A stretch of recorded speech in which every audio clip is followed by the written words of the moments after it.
இந்த வளாகம் நான் களத்தூர் கண்ணம்மால படிக்க ஆரம்பித்த போது ஏவிஎம் இன்ஸ்டிடியூஷனில் நான் படித்தேன் என்பதில் எனக்கு பெருமை. அது ஏதோ ஜோக்குன்னு நினச்சிட்டு இருக்காங்க, இல்லை மேடை அலங்காரத்துக்காக நான் சொல்லும் ஒரு விஷயம்னு. அப்படி அல்ல, அது மிக அல்ல. நாங்கள் படித்த விஷயங்கள் தான் எனக்கு இன்று வரை கை எடுத்து கொண்டிருக்கின்றன என்பது மிக இல்லாத ஒரு கூற்று. அதை வழிமொழிய எனக்கு மூத்தவர் எஸ்பிஎம் அவர்கள் இருக்கிறார்கள்.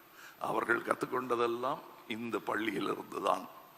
இந்த பள்ளி, இந்த இன்ஸ்டிடியூஷன்ல இருந்து வந்தவங்க எல்லாமே இன்ஸ்டிடியூஷனா மாறிட்ட அந்த அதிசயம் இந்த காம்பவுண்டில் நிகழ்ந்திருக்கிறது. இனியும் நிகழ வேண்டும் என்பதுதான் என்னுடைய ஆசை. இந்த பள்ளிக்கூடம்லாம் அப்போ கட்டலை. நான் கேட்டுட்டு இருந்தேன் அவர்கிட்ட, பாலசுப்ரமணியன் சார்கிட்ட. அப்படி கட்டியிருந்தாங்கன்னா நான் படிச்சும் இருப்பேன்னு. இதே பள்ளிக்கூடத்தில் என்ன சேர்த்துட்டு இருப்பாங்க. வேற பள்ளிகளில் சேர்த்துக்கிறது கொஞ்சம் யோசிச்சாங்க.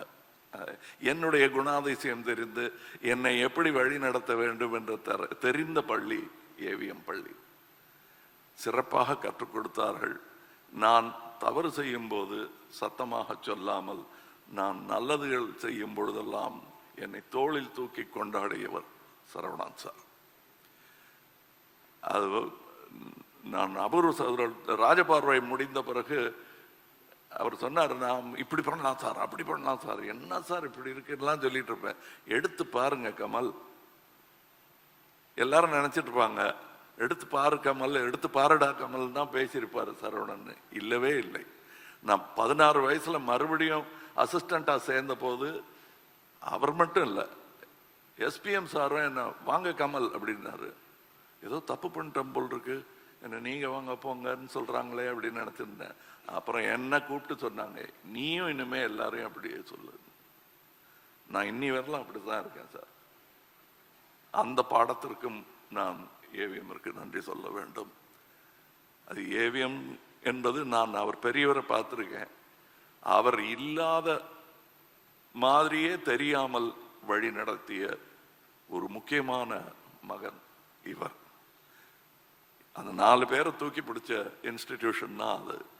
ஆனால் அவர் இல்லாத குறைங்கிறது முக்கியமா தொழிலாளர்களுக்கு வரும். முந்தி மாதிரி இல்லைங்க அப்படின்னு அப்படி யாருமே சொல்லலை.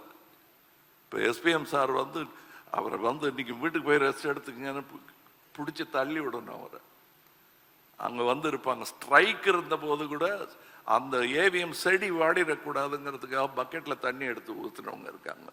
இது எப்படி இந்த மாதிரி விசுவாசம் ஒருத்தருக்கு கிடைக்கும்னா, நல்ல முதலாளி